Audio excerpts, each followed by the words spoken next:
গল্প শুনতে আমাদের ভালোই লাগে। আর সেটা যদি হয় হাসির গল্প, তাহলে তো কোনো কথাই নেই। তোমরা শুনে বলো কেমন লাগছে আমার গল্প পাঠ। যদি ভালো লাগে আমার চ্যানেলটা সাবস্ক্রাইব করে পাশে থাকার একান্ত অনুরোধ রইল। আর যারা ফেসবুক পেজ থেকে দেখছো, ফলো করে সাথে থেকো। সুকুমার রায়ের হাসির গল্প গোপালের পড়া। দুপুরের খাওয়া শেষ হতেই গোপাল অত্যন্ত ভালো মানুষের মতো মুখ করে দু একখানা পড়ার বই হাতে নিয়ে 3 তলায় চলে গেল।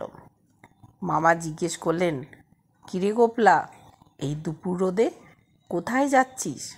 গোপাল বলল, 3 তলায় পড়তে যাচ্ছি। মামা, পড়বি তো 3 তলায় কেন? এখানে বসে পড় না। গোপাল, এখানে লোকজন যাওয়া আসা করে, ভোলা গোলমাল করে, পড়বার সুবিধে হয় না। মামা, আচ্ছা যা, মন দিয়ে পড় গে। গোপাল চলে গেল। মামাও মনে মনে একটু খুশি হয়ে বললেন, যাক, ছেলেটার পড়াশুনোয় মন আছে। এমন সময় ভোলাবাবুর প্রবেশ। বয়স 3 কি 4, সকলের খুব আদুরে। সে এসেই বলল, দাদা কই গেল?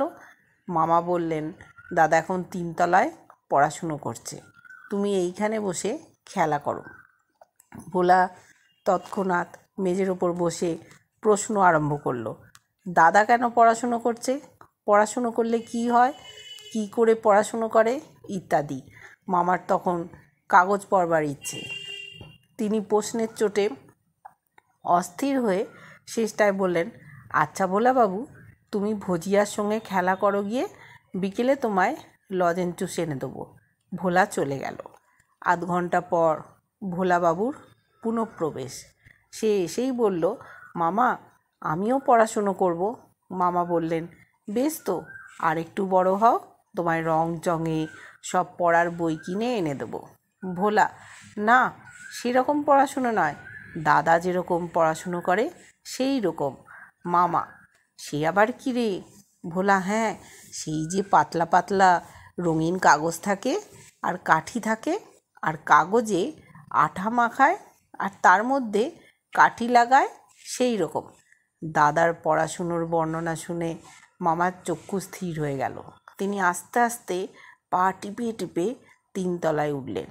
চুপি চুপি ঘরের মধ্যে উঁকি মেরে দেখলেন তার ধনুর্ধর ভাগ্নেটা জানলার সামনে বসে এক মনে ঘুড়ি বানাচ্ছে।